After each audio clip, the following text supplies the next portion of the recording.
네, 시청자 여러분 안녕하십니까? 좀 더 정확한 중국 경제 이야기 차이나 이코노미 채널 CEC입니다. 오늘도 중국경제금융연구소 전병 소장님 모시고 말씀 나누도록 하겠습니다. 안녕하십니까, 소장님? 안녕하세요. 네, 저희가 요즘 말도 많고 탈도 많은 디디 추싱에 대해서 얘기를 나누고 있는데요. 오늘은 이 디디 추싱이 어떤 회사인지에 대해서 좀 본격적으로 살펴보도록 하겠습니다. 디디 추싱이 어떤 회사고 또 얼마짜리 회사일까요? 네, 그래서 이건 피 터지게 전쟁한 결과다. 네.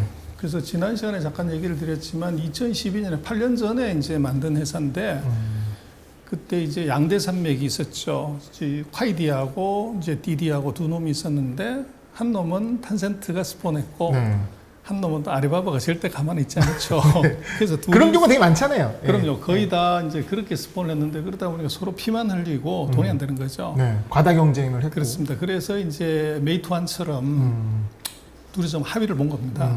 그래서 요게 이제 2015년에 화이디를 이제 합병을 하는 걸로 그렇게 이제 조정을 했고, 그리고 2016년에 이 아무래도 이제 뭐 자동차 관련되는 산업이니까 얘들이 자율주행 자동차를 시작을 해요. 네. 그래서 우리는 뭐 바이두가 했다고 하지만 얘들은 항상 1위니까 시작을 했고, 그리고 뭐 누구나가 다 그런 거지만 이제 해외 사업을 얘들이 하고 싶어요. 그래서 2018년에 멕시코에 이제 이 공유 자동차를 세팅을 해요. 네. 그래서 중국 기업으로는 뭐 획기적인 생각이고, 그리고 이제 뭐 중국 요즘 뭐 소나기나 다 전기차 들어가는데 이 디디도 2020년에 D1이라고 그 전기차를 이제 출시를 합니다. 네. 그래서 공유 자동차에서 이제 어떻게 보면은 자율주행 자동차 네. 그리고 전기차 네. 이제 이런 식의 라인업은 지금 갖고 있다.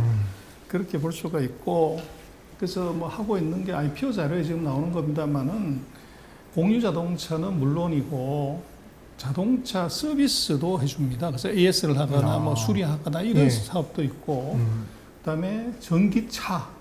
우리도 뭐 니오라든지 왜 그 이런 회사만 생각하지만 전기차도 있고, 그리고 이게 우버하고 다른 점은 이게 자전거 딜레버리 이것도 있고요.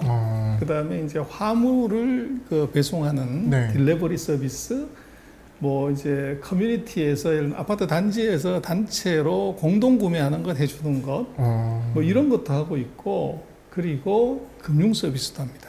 아, 금융 서비스. 그래서 이게 이제 뭐 별의별 거 다 하는데, 그래서 크게 보면 이제 세 가지인데, 그 첫 번째는 중국이 자동차 문제가 뭐 있으니까 그 우리 같으면은 뭐라고 그래야 되나요? 그 자동차 같이 타고 가는 카쉐어링, 네. 그걸 이제 이 비즈니스로 시작을 한 거고, 그리고 대리운전, 중국도 우리처럼 술 먹으면 대리운전이 네. 없다고 생각이 있습니다. 근데 이건 이제 회사가 대리운전을 하는 걸 하고요. 그다음에 당연히 이제 택시 이거 이제 불러가지고 타는 건 있고, 그다음에 이제 우버처럼 그 택시가 아닌 이제 옛날 같았으면 헤이처라고 자기 차 갖고 영업하는 거죠. 예. 이제 이것도 이제 가능하고, 그래서 그런 업무들을 다 하고 있는데, 뭐 특별히 보면은 이 회사 같은 경우는 자율주행 자동차하고 전기차를 진출했다. 이게 이제 조금 특이한 사항이죠. 지금 상황에서는 디디 추싱 말고 2위가 없는 거라고 봐야겠죠? 그렇죠. 예, 거의 90% 이상을. 네. 예. 그래서 자동차 AS 서비스도 하고 자동차를 만들기도 하고 공유차 서비스도 하고, 심지어는 이제 메이투안처럼 이제 배달 업무도 해주고, 금융 서비스도 하고 이제 이런 것들을 다 하고 있다는 거죠. 네. 뭐 적자 기업인데 할 건 다 하네요. 너무 많이 해서 적자죠. 그래서 지금 전 세계 15개 나라의 4,000개 도시에서 네. 이제 서비스 하는데, 여기서 거의 뭐 90% 이상은 중국이라고 봐야 되고, 네. 그리고 이제 유저가 4억 9천 그 정도 이제 되고 있고, 데일리로 거래되는 거는 4,100만 건. 그래서 뭐 말이 그렇지 4,100만 건 그 택시 탄다고 그러면 건수가 어마어마하죠. 네. 그래서 뭐 이런 플랫폼을 갖고 있기 때문에 회사가 꿈을 꾸게 되지 아무래도. 그래서 나중에 자율주행이라든지 하이브리드 디스패치를 한다든지 이런 이제 2040년까지 멋있는 그림을 그리고 있고, 그래서 지금 주력은 뭐 공유자동차지만 이제 공유자동차 하다가 보면 당연히 AS 문제가 생길 거잖아요. 네. 근데 그걸 이제 인하우스로 집어넣은 게 있고, 네. 그리고 이제 아무래도 앞으로 사람들이 차를 사게 된다 그러면 전기차를 살 거니까 그것도 자기가 만들어서 팔겠다는 거죠. 네. 그리고 택시야 뭐 지금 가장 많은 이제 우리 카카오 택시처럼 그렇게 갔으니까 이게 비즈니스 모델은 아주 기가 막힌다. 이제 뭐 하여간 재미난 것은 자율주행 자동차를 이 전기차를 통해서 이걸 디디가 하고 있다. 이런 거는 뭐 잘 알기가 어렵죠. 우리는 전기차 그러면 중국의 이제 아기돼지 삼형제만 주로 생각을 하니까 네. 얘들 하고 있다는 거예요. 그래서 이제 최근 3년 동안에 이게 공유자동차 시장은 어느 정도로 컸냐 그러면 29.9% 매년 30%씩 컸어요. 그래서 성장률이 굉장히 높은 거죠. 네. 그래서 지금 오른쪽에 보시는 겁니다만은 이게 이제 앱의 상황이에요. 여기 보면은 굉장히 다양한 서비스가 있습니다. 아, 저 하나하나가 다 서비스네요. 그렇죠. 그리고 예. 이게 요 전용 앱 말고 다른 쪽에서도 이 디디를 이용할 수 있어요. 그래서 네. 알리페이라든지 우리 같은 삼성페이나 여기에서도 그 메뉴에 디디를 탈 수가 있어요. 그래서 각종 이제 플랫폼에서도 디디 서비스를 그대로 이용할 수 있게끔. 그래서 다른 서비스들도 이 디디가 있음으로 인해 가지고 자기네 가입자를 늘리는 효과가 있으니까. 그래서 내가 밥 먹다가 차 타야 되는데 디디 앱을 이걸 풀지 않고 자기가 막 메이투한 앱에서 그냥 차를 불러버리는 거죠. 이게 이제 가능하다는 거예요. 그러다 보니까 이게 이제 완전히 시장을 장악하고 있고. 그래서 뭐 예측치마다 다르지만 앞으로 한 5년 동안 성장률 어떨래 그러면 30% 정도 보는 것 같아요. 그러니까 차량 공유 쪽이요. 그렇죠. 네. 애니얼리 한 30% 정도 성장률이 된다. 그럼 뭐 중국 GDP가 6% 이러는데 네. 뭐 5배나 더 높은 성장이잖아요. 그러니까 어떻게 보면 차량 공유에서 벌어들이는 돈을 갖고 상당히 다른 분야에 선투자를 해서 할 수 있는 가능성이 굉장히 큰 거죠. 네, 수익을 못 내고 있는 상황. 그렇죠. 네. 투자가 너무 과도하기 때문에 그렇고.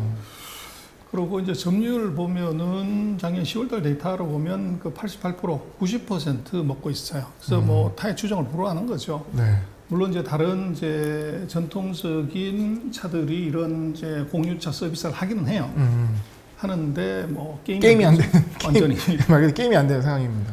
그리고 이제 보통 우리가 생각하는 그런 이제 차 서비스도 하지만 우리도 그렇지만 이제 택시 태웠을 때 애기들이라든지 이제 여성들이라든지 이래서 좀 불안하잖아요. 네. 그랬을 때 그런 사람들을 위한 피기 익스프레스, 저 미성년자들을 위한 이제 서비스도 해주고, 그리고 기업용이 또 있어요. 네. 디디 엔터프라이즈라고, 디디 지혜판이라고 이제 기업들이 아무래도 뭐 업무용으로 많이 쓰게 되잖아요. 네. 그래서 요것도 따로 판을 만든 거죠. 그리고 이제 자전거 이것도 있고요.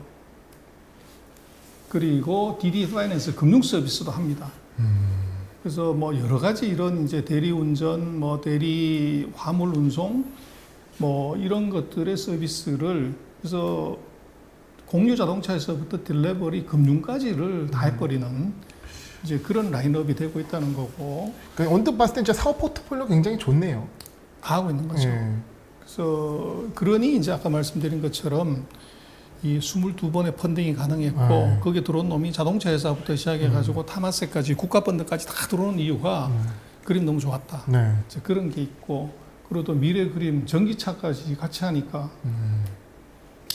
그래서 지금 이제 공유자동차에서 보면 점유율이 87%에서 조금 떨어지긴 해요. 네. 74% 정도가 되고 있고 택시까지 포함하면 한 54% 정도인데 근데 지금 이게 디디가 그 우리도 약간 그런 문제가 있지만 개인정보가 다 노출이 되잖아요. 네. 차를 탈 때 거기 카드가 등록돼 있기 때문에 그러다 보니까 개인 신상에 관한 문제가 걸려요. 그래서 네. 디디가 이게 하면서 2018년부터 사고가 나요.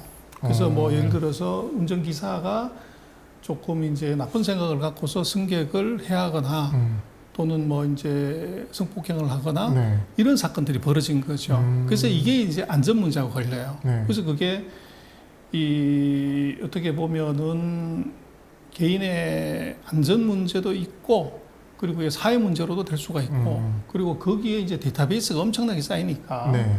그래서 이제 이런 문제가 걸려서 금년 2월 달까지도 이런 안전 문제가 계속적으로 문제가 돼요. 개인정보 관련된 문제가 생기고 개인정보하고 실제적인 사고들이 운행 생기고 중에서 사고들이 계속 생기는. 그래서 뭐 5억 명 가까운 사람들이 네. 이용을 하는데 그리고 거기에 이제 잘 운행하는 사람이 1,500만 명 되는 기사들이니까 네. 별의별 사람 다 있을 거 아니에요. 네. 그래서 거기서 한 건이라도 사고가 생기면 그게 이제 순식간에 퍼지는 문제가 있으니까 그런 문제, 안전사고가 있었다는 거죠. 네. 그래서 놓고 보면 이제 각 정부, 지방성 정부들이 이거 안전 문제에 대해서 굉장히 신경을 많이 써요. 그래서 대도시 같은 경우는 굉장히 엄격하게 관리를 하고 대신 시골은 뭐 자동차들이 별로 없기 때문에 대충 관리하는 그런 형태인데 지금 광동성이라든지 자수성, 베이징 뭐 이런 이제 대도시는 굉장히 엄격하게 잘 관리하고 있는 반면에 네. 이제 뭐 지방 도시 같은 데는 약했다. 그래서 이제 안전 문제가 있다는 거예요. 네. 그리고 이제 글로벌리 놓고 보면 이제 우버가 2019년 기준으로 점유율이 37%, 디디가 32%. 그다음에 2020년으로 넘으면 이게 역전될 겁니다. 됐을 겁니다. 그래서 미국 같은 경우는 우버가 한 60%를 차지했고, 그래서 이제 지난 시간에 말씀드렸지만 미국으로 상장을 했던 이유는 복잡한 얘기할 것 없이 이 우버하고 똑같이 보면 된다. 네. 이렇게 얘기하기 쉬운 거죠. 그리고 우버보다도 성장률도 높고 가입자도 많다. 네. 이걸 어필하려고. 서비스도 훨씬 다양하다. 그러니까 저도 우버가 또 새로 뭐 사실 뭐 배달도 진출하고 사용도 많이 하지만 디디만큼은 아니거든요. 그래서 이제 그게 노렸던 건데 네. 이제 돌발 변수를 만난 거죠. 그래서 그 중국 내 점유율을 보면 2020년 5월 데이터로 보면 88.7%. 네. 좀 확실한 독점인 거죠. 뭐. 그래서 이거가 88.7이라는 게 이게 높은 점유율이긴 하지만 문제는 우리가 그 사이에 누차 다뤄왔지만 반독점법에 걸리게 됩니다. 네. 이거는 뭐 너무나 명백한. 그렇죠. 예. 데이터도 데이터고. 그래서 이제 그렇게 놓고 봤을 때 이제 이런 그 너무나도 다양한 이제 그 사업의 포트폴리오를 갖고 있고 그리고 엄청난 가입자를 갖고 있고 그러나 돈 먹는 하마다. 그래서 적자가 계속 났고 네. 그리고 이제 오로지 볼 수 있는 것은 미국 같은 나라에서 우버의 밸류에이션이 이게 이제 높았기 때문에 네. 가긴 갔는데 그래서 이제 중국 IB들이 그럼 이거 얼마짜리 회사냐를 밸류에이션을 했는데 당초에 말씀을 드렸지만 홍콩에서는 한 800억 불 정도를 받고 시가총액이 네. 미국에서는 IB들이 이제 꼬실 때 우리한테로 와서 상장해라 그럴 때 한 1,000억 불을 얘기를 그 했어요. 정도 자신 있어. 뭐 이렇게 얘기하는 그렇죠. 거죠. 네. 근데 지금 상장해갖고는 한 600억 불 정도에 네. 이제 그쳤고 15.5달러인데 네. 그래서 지금 중국 IB들은 얼마를 버냐 그러면 맥스 한 900억 불 정도 버는 것 같아요. 근데 요거는 최근에 그 중국 정부가 제재하기 전에 네. 예를 들면 신규 가입자를 받지 말라고 하는 이 조치가 나오기 전 밸류에이션으로 900억 불 본 거죠. 그렇게 그러니까 되면 알리바바도 사실 그 엔트파이낸셜의 이제 밸류에이션 자체가 바뀐 것처럼 디디도 반독조범 때문에 밸류에이션 자체가 바뀌었다고 봐야 되는 겁니다. 그렇죠. 그래서 지금 이 제재 나오기 전 가격으로 보면 18.8달러 정도? 지금 주가가 한 15.5달러인데 네.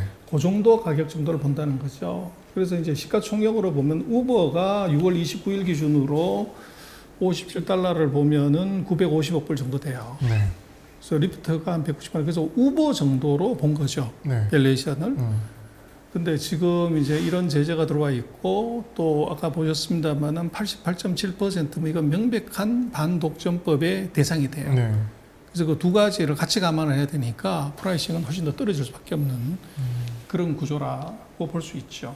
그럼 이게 좀 복잡한 게 되게 이제 그 예민할 수밖에 없는 게 중국에 상장돼 있으면은 사실 알리바바 그 엔트 같은 경우도 홍콩 상장을 이제 막았잖아요. 그러니까 중국 투자자들 보호한 경우도 나오는데 이건 이미 미국에 상장을 해서 미국 투자자들이 다 했단 말이죠. 근데 이거에 대한 밸류에이션의 변화는 반독점법에 크게 영향을 미치는데 그거는 중국 정부가 관여를 하기 때문에 미국 투자자의 피해가 중국 정부의 행동 때문에 발생할 수 있는 부분이 있지 않겠습니까? 그래서 이제 다음 시간에 얘기를 드리겠지만 이게 지금 미국 정부의 그 데이터 안전법에 관련되는 네트워크 안전법에 관한 것 문제하고 반독점법에 관한 문제를 이걸 들고서 집단 소송이 나타날 수 있어요. 그래서 이제 이미 말씀하신 것처럼 IPO가 끝났기 때문에 네. 엔트는 중간에 스톱을 시켰기 때문에 그런 일은 벌어지지 않았지만 이거를 주관사나 또는 회사가 정부가 이런 이제 네트워크 안전법이나 반독점법을 갖고 제재할 가능성이 있는데도 불구하고 숨기고 IPO했지 않겠냐. 네. 이제 이걸 걸고 넘어져. 이미 아마 변호사들 일부는 돈 벌려고 이제 그 소송을 준비하겠다고 선언한 데가 있어요. 그러니까 주관사들이 좀 문제가 될 수 있겠네요. 주관사보다는 네. 뭐 주관사도 물론 문제가 되지만 네. 발행사가 문제가 되죠. 발행사들. 그거 쏘겠다 이거죠. 네. 그래서 일부 이제 벌써 변호사들 로펌들은 우리가 집단 소송 해줄게, 우리한테 유인권을 줘라. 네. 이제 이게 지금 들어오고 있다는 거죠. 이 기업의 굉장히 뭐 스토리 보게 되면 엄청나게 크고 그리고 탄탄한 스토리를 갖고 있는데 그만큼 앞으로 정말 뜨거운 감자가 되지 않을까 그렇게 생각이 됩니다. 그렇습니다. 그래서 이제 중국의 데이터 보안법을 좀 잘 들여다봐야 돼요. 네. 그래서 우리가 중국의 반독점법을 좀 우리 디테일하게 들어봤지만 아직도 한국의 많은 언론, 특히 SNS 같은 데서는 이 마윈이 말 잘못해서 저렇게 터졌고 정부가 무슨 뭐 마윈 지분을 국유화하고 뭐 수없이 이제 그런 얘기들이 나왔지만 네. 그걸 우리가 체크를 해보면 이미 정부 정책은 2020년에 결정이 됐고 네. 그걸 시행하는 과정에서 이제 알리바바 사태가 터진 거죠. 네. 근데 지금 이게 디디 추싱에 관한 문제도 거의 같은 스토리예요. 그래서 이제 우리 언론이나 뭐 이제 이런 쪽에서는 이게 정부를 화나게 해서 이걸 손을 보게 이제 한 끄다 상장하고 나서 네. 그런 이제 투로 많이 얘기를 하지만 다음 시간에 다룰 거지만 디테일하게 한번 볼 필요가 있어요. 네. 디테일하게 체크해 보면 디디 추싱 문제를 정확하게 이해할 수 있습니다. 그리고 앞으로 디디 추싱에 남아있는 문제가 4가지가 더 있어요. 네. 그래서 그것들을 감안해서 디디 추싱에 대한 투자를 결정을 해야지 이게 이제 뭐 주가가 빠진다, 빠졌다, 뭐 그래서 이것을 이제 저점 매수를 해보겠다 이러는 것은 좀 다른 문제인 것 같아요. 그래서 신중하게 봐야 되는 이유가 있습니다. 네. 저희가 지난 시간에 이 디디 추싱이 왜 미국에 상장할 수밖에 없었던 이유에 대해서 말씀드렸고 오늘은 그 디디 추싱이 어떤 회사인지에 대해서 좀 자세히 알아봤습니다. 다음 시간에는 그럼 디디 추싱 앞으로 어떻게 될 것인지 여러분 제일 궁금하신 부분에 대해서 소장님과 얘기를 나눠보도록 하겠습니다. 선생님 오늘 말씀 감사합니다. 예, 그렇습니다.